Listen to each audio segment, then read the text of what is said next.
Hello everyone, my name is Mama. Today, I'm going to tell you a story. Cinderella, popular kids. Once upon a time, there is a beautiful girl named Cinderella and her wicked mother. Because she just work hard all day. One day, they all went to the ball in the parties, leaving Cinderella behind. Poor Cinderella being inside.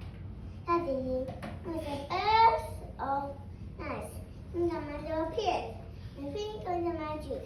Witty, boo, returned Cinderella into a beautiful princess with glass ears. Now her house carriage appeared at the door too. And very the mother wants you remember to return before midnight.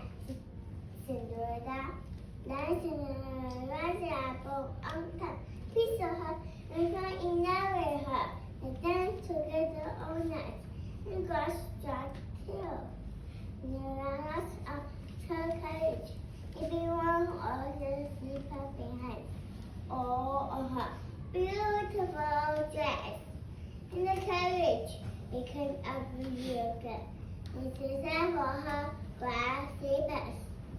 The prince went to every house in the town with a slipper. I tell you from Cinderella, the prince and Cinderella happily ever after. That's all. Thank you for listening.